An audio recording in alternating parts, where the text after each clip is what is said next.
안녕하세요. 오늘은 제가 지난 약 한 달 반이라는 기간 동안 간헐적 단식을 해온 방법들을 설명드리고 제가 느꼈던 간헐적 단식의 장점과 단점을 말씀드리려고 합니다.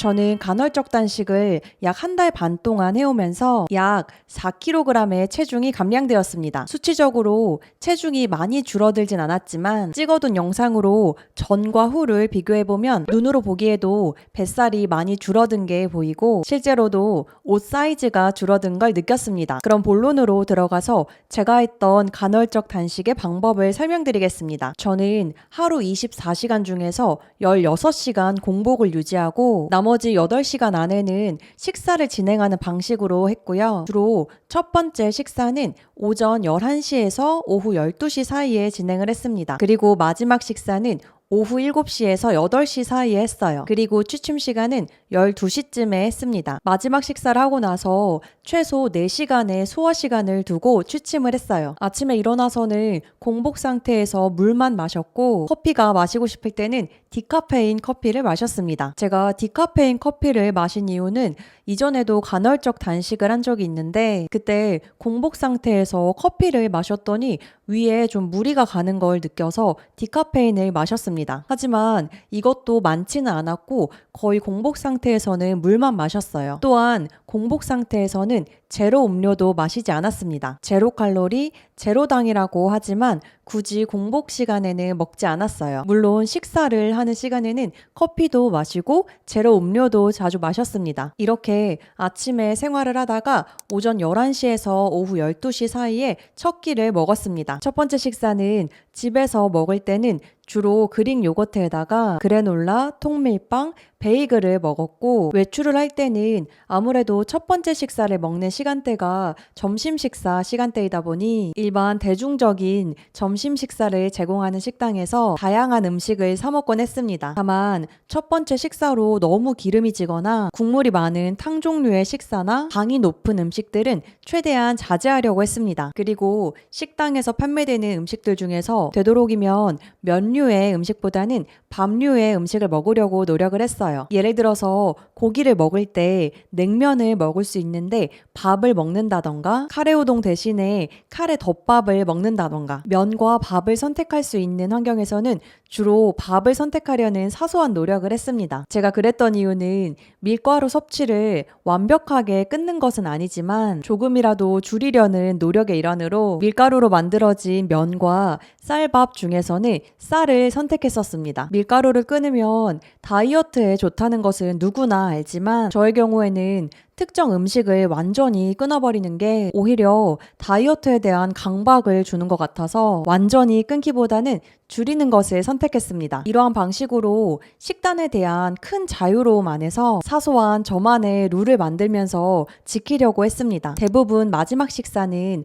오후 7시에서 8시 사이에 끝냈는데 중요한 모임이나 약속으로 인해서 좀 늦게 식사를 했다면 그에 비례해서 다음 날에는 좀 더 늦은 시간에 첫 번째 식사를 했습니다. 예를 들어서 전날 밤 10시에 무언가를 섭취했다면 그로부터 16시간 뒤인 오후 2시에 첫 번째 식사를 했습니다. 이런 방식으로 마지막 식사와 다음날 첫 번째 식사 사이의 공복 시간을 16시간 지키려고 노력했습니다. 그리고 치팅은 일상 속에서 다양한 음식을 먹을 수 있었기 때문에 따로 치팅데이를 갖진 않았습니다. 그리고 하루에 물 섭취는 약 2리터에서 3리터 정도를 마셨습니다. 물을 한 번 마실 때 많은 양을 한 번에 먹지 않았고 소량으로 자주 나눠서 먹었습니다. 그리고 음주는 한 달 반 동안 딱 3번 했습니다. 저는 애주가여서 3번도 정말 나름 절제하는 편이었는데 만약에 이 3번조차도 술을 마시지 않았다면 한 달 반 동안 제가 감량한 양이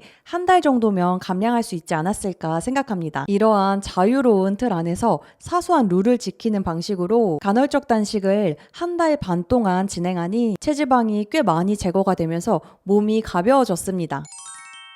그럼 제가 간헐적 단식을 하면서 느꼈던 장점과 단점을 말씀드리겠습니다. 먼저 장점을 말씀드리면 첫 번째로는 먹는 양이 줄어들었습니다. 비교적 식단의 종류에 자유로움을 주니 오히려 먹는 양이 줄어들었습니다. 물론 간헐적 단식을 하면 정해진 시간 안에 식사를 해야 하니 폭식으로 이어질 수 있는 가능성이 있지만 다이어트를 꼭 성공하려는 명확한 목적이 있었기 때문에 식단의 종류에만 자율성을 허용하고 목표를 이루기 위해서 적정량의 절제된 식사를 하면서 진행을 하다 보니 초반에는 인내심이 필요했지만 점점 시간이 지날수록 오히려 음식을 섭취하는 양이 줄어들고 그 줄어든 양이 점점 적응이 되기 시작했습니다. 하지만 다이어트에 대한 명확한 목적 없이 간헐적 단식을 시작한다면 폭식의 가능성이 높아지기 때문에 주의할 부분이라고 생각을 합니다. 두 번째 장점으로는 지방이 줄어드는 초반의 속도가 빠릅니다. 초반의 속도가 빠르다고 했지만 이 부분은 과체중일 때만 효과가 좋다고 느꼈습니다. 과거에도 그랬고 이번에도 제가 간헐적 단식을 하면서 느낀 것은 체중이 과체중일 때 효과가 좋다는 것입니다. 이 말은 즉 과체중에서 보통의 체중까지는 간헐적 단식의 효과가 굉장히 좋고 보통 평균의 체중에서 마름의 체중까지는 효과가 크게 좋지 않다는 것을 느꼈습니다. 과거에도 제가 간헐적 단식을 했을 때 영상을 보면 이 당시에도 간헐적 단식을 하고 나서 한 달 정도가 지나니 뱃살이 확연하게 빠졌었습니다. 이 사진은 1월 30일에 촬영한 사진인데 이때 몸무게는 약 58kg 정도 나갔을 때였어요. 나름 사진에서 예쁘게 나오기 위해서 배에 힘을 많이 주고 찍었던 걸로 기억이 나요. 그때 당시에 배에 힘을 주고 찍었음에도 꽉 끼던 청바지인데 요즘은 이렇게 공간이 남는 걸 보니 배가 정말 많이 들어갔구나를 다시 한번 느꼈습니다. 그리고 어느 정도의 체중이 줄어서 평균 체중에 들었을 때는 초반만큼의 효과가 나오지 않았었습니다. 그래서 간헐적 단식의 큰 장점은 과체중일 당시에 시작하면 보통의 체중까지의 효과는 비교적 빠르게 나타난다는 것입니다. 세 번째 장점은 다이어트와는 관련이 없지만 피부에 울긋불긋한 염증 같은 부분들이 많이 완화가 된다는 것입니다. 간헐적 단식을 약 2주 정도만 하게 돼도 이 부분은 확연하게 체감을 할 수 있습니다. 피부에 뾰루지가 아니더라도 약간 울긋불긋한 염증 같은 것들이 많이 연해지면서 완화가 됩니다. 이러한 이유는 장과 우리의 피부는 유기적으로 연결이 되어 있기 때문에 우리가 단식을 하는 동안 장 또한 휴식을 갖게 되고 장 컨디션이 좋아지면서 그 효과가 피부로 직접 나타나게 되기 때문입니다. 다이어트의 목적이 아니어도 염증 부분을 좀 해결하고 싶은 분이시면 단식을 통한 공복 시간을 가져가시면 빠른 시간 내에 염증이 줄어드는 걸 경험하실 수 있을 겁니다. 네 번째 장점은 숙면을 하게 됩니다. 저는 간헐적 단식을 하면서 보통 마지막 식사를 저녁 7시에서 8시 사이에 하고 최소 4시간 정도 좀 소화를 시키고 잠자리에 들었습니다. 소화를 시킨 뒤에 잠에 드는 것이 다이어트 측면에서 중요한 역할을 합니다. 야식을 먹고 바로 잠에 들면 우리의 몸이 수면 시간 동안 좀 피로회복에 에너지를 쏟아야 하는데 그러지 못하고 음식물을 소화시키는데 에너지를 쏟기 때문에 야식을 먹고 바로 잠에 들면 숙면을 취하지 못하고 기상 후에 신체의 피로가 완전히 회복되지 않습니다. 그에 반해 간헐적 단식을 하면 식사를 다 하고 소화가 된 상태에서 취침을 하기 때문에 수면 시간 동안 온전히 우리의 몸은 피로회복을 하는데 에너지를 쏟게 됩니다. 그래서 아침에 일어났을 때 굉장히 개운한 것을 느낍니다. 이 부분은 하루만 간헐적 단식을 하더라도 바로 체감할 수 있는 부분입니다. 질 높은 잠을 자야 몸의 신진대사율이 좋아지고 이는 다이어트 효과 측면으로 바로 직결이 되기 때문에 수면의 질은 다이어트에 있어서 중요한 요소입니다. 다음으로는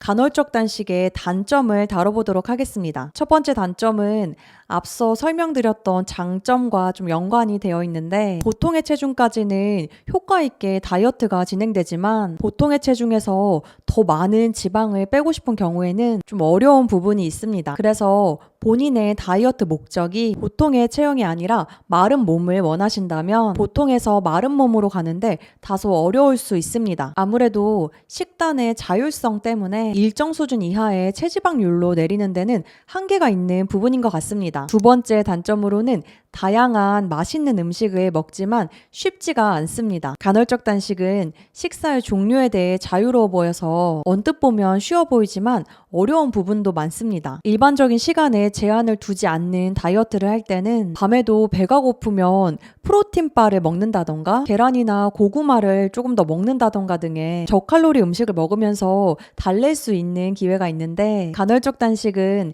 단식 시간에는 공복을 유지해야 되기 때문에 작은 프로틴 쿠키 등으로 입을 달랠 수 없기 때문에 단식 시간을 지키는 게 몸이 적응을 할 때까지는 좀 어렵습니다. 또한 음식의 종류에는 자유로움이 있지만 늘 식사를 할 때 폭식으로 이어지지 않게 한 줄기에 끈을 놓지 말아야 한다는 생각을 하면서 식사를 해야 합니다. 공복 시간을 아무리 잘 지킨다고 해도 식사 시간에 너무 많은 양의 음식을 먹는 폭식을 하게 되면 간헐적 단식에 큰 효과가 없기 때문에 늘 적정량을 섭취하려는 절제력이 필요합니다. 이러한 이유들로 인해서 쉬워 보이지만 결코 쉽지가 않습니다. 저는 이 두 가지 단점 외에는 크게 다른 단점을 느낀 적은 없습니다. 그럼 다음으로 간헐적 단식을 하면서 자주 받았던 질문에 대한 답변을 드리도록 하겠습니다. 간헐적 단식을 하면서 운동은 병행하신 건가요?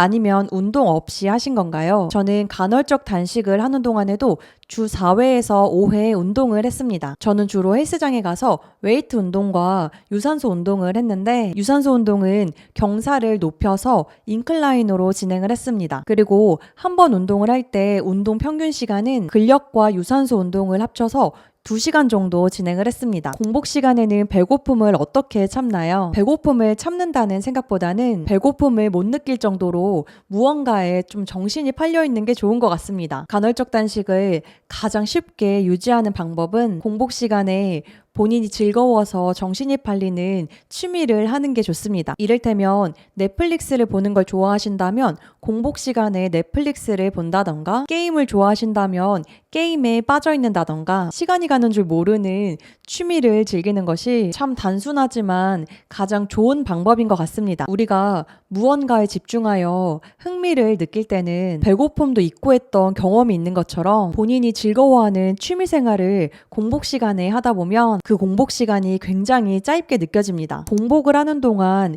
근손실 오지 않나요? 제 경험으로 16시간 동안 공복을 유지하면서 근손실은 없었습니다. 오히려 체지방이 효과적으로 줄어들면서 몸은 더 슬림해지고 탄탄하게 변했습니다. 근육이라는 게 얻는데도 쉽지 않지만 16시간 정도 공복을 유지한다고 쉽게 잃기도 힘든 부분이라고 생각을 합니다. 16대 8 간헐적 단식을 하면서 근손실에 대한 우려는 전혀 하지 않아도 된다고 생각합니다. 식사 시간대를 오후 4시에서 밤 12시 이런 식으로 변경을 해도 괜찮을까요? 이렇게 진행을 해도 물론 공복 시간이 16시간은 지켜지지만 밤 12시에 식사를 하고 금방 취침에 드는 것은 추천드리지 않습니다. 저는 잠을 잘 자야 신진대사가 활발해지고 이는 다이어트의 효과와 연결이 되어 있다고 생각을 하는데, 밤 12시에 식사를 하고 나서 4시간 정도 소화 시간을 가진 뒤에 취침을 하면 괜찮겠지만 마지막 식사를 하고 나서 바로 취침에 들면 수면의 질이 굉장히 낮아지기 때문에 마지막 식사를 하고 나서 최소 4시간 정도 소화 시간을 갖고 취침에 드는 방식을 추천드립니다. 앞서 설명드린 방식대로 저는 약 1달 반 동안 간헐적 단식을 진행했습니다. 그리고 많은 양의 체지방을 빼는데 도움을 받았습니다. 하지만 되짚어야 할 부분은 어떤 다이어트 방법이든 장점이 있고 단점이 있기 때문에 간헐적 단식 또한 누군가에게는 최고의 다이어트 방법이지만 누군가에게는 좋지 못한 방법일 수 있습니다. 그렇기 때문에 간헐적 단식의 좋은 부분만 보고 맹목적으로 그 방법을 하는 것보다 본인에게 맞는지를 점검해보고 그 방식이 맞다면 진행을 하시고, 본인의 체질에 맞지 않다고 생각이 드신다면 다른 방식으로 다이어트를 하는 게 좋다고 생각합니다. 오늘의 영상은 여기까지입니다. 감사합니다.